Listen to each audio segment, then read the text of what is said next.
मुंशी दुखीराम को कहता है, यह क्या बोल रहे हो? तुम्हें सेठ जी ने ब्याज पर पैसे दिए थे, नोटपैड पर साफ साफ लिखा है और तुमने साइन भी किए थे।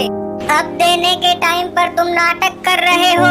या तो सेठ जी के पैसे लौटा दो, वरना पैसों के बदले तुम्हारी भैंसे खोल कर ले जाएंगे।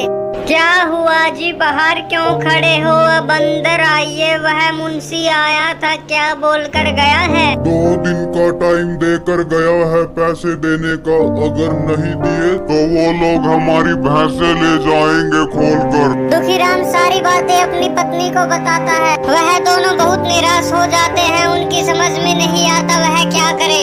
पैसे न देने के कारण अगले दिन मुंशी आकर उनकी भैंसों को खोल कर ले जाता है। फिर दुखीराम किसी दूसरे काम की तलाश में इधर उधर घूमता रहता है। वह मंदिर के पास से जब जा रहा था तो वहीं बैठकर अपनी बीती को याद करता है। हे भगवान, हमने ऐसे कौन से पाप किए थे जिनकी सजा तुम हमें अब बुढ़ापे में दे रहे हो? किसी ने सही कहा है, तुम गरीबों के नहीं हो सकते, अमीरों के ही रहोगे।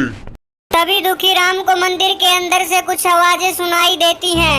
हे दुखीराम, हम जानते हैं तुम्हारे साथ बहुत गलत हुआ है, इसलिए मैं तुम्हें ये जादुई भैंस देता हूँ जो तुम्हारी हर परेशानी को दूर कर देगी। दुखीराम भगवान का शुक्रिया अदा करके उस जादुई भैंस को अपने साथ ले आता है।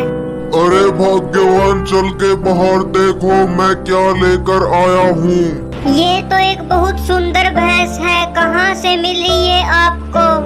बस ये सब ऊपर वाले की ही देन समझो।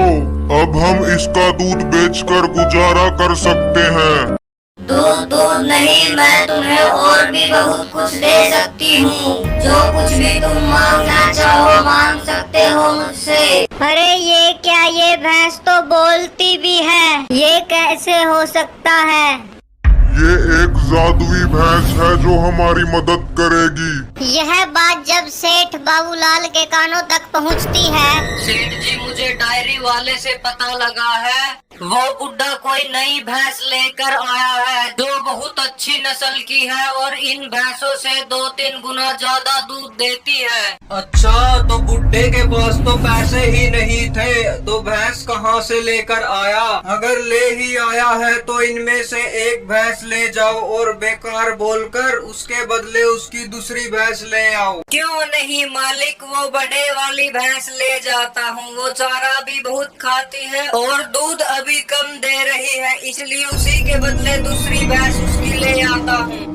ऐसे ही सेठ और मुंशी एक और षड्यंत्र मिलकर रचते हैं। अरे दुखीराम, कहाँ चले गए? बाहर आओ, तुमने ये लाला जी के साथ ठीक नहीं किया। अरे क्या हुआ मुंशी जी, आखिर क्यों चिल्ला रहे हो आप? वो घर पर नहीं है। तुम लोगों ने ये भैंस ठीक नहीं दी है, सेठ को लूट लिया है। ये घास खाती है, दूध तो देती भी नहीं। अगर दुखीराम आए तो उसको बोल देना मैं इसके बदले तुम्हारी दूसरी भैंस ले जा रहा हूँ। दुखीराम की मुंशी उसके बदले दूसरी भैंस ले जाता है।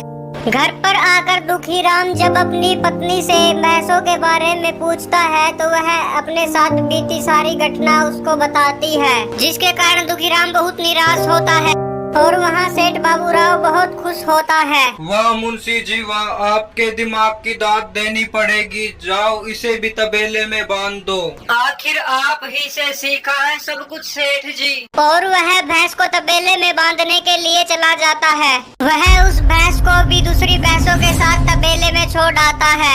रात को वह जादुई भैंस तबेले का गेट तोड़कर दूसरी भैंसों को भगा देती है। सुबह जब मुंशी दूध निकालने के लिए आता है तो देखता है कि तबेले में खाली एक ही भैंस है, बाकी भैंसें भाग गई हैं। अरे ये कैसे हो गया, एक ही भैंस है यहाँ पर? तो चलो पहले इसका दूध निकालता हूँ, फिर सेठ जी से बताऊंगा जाकर।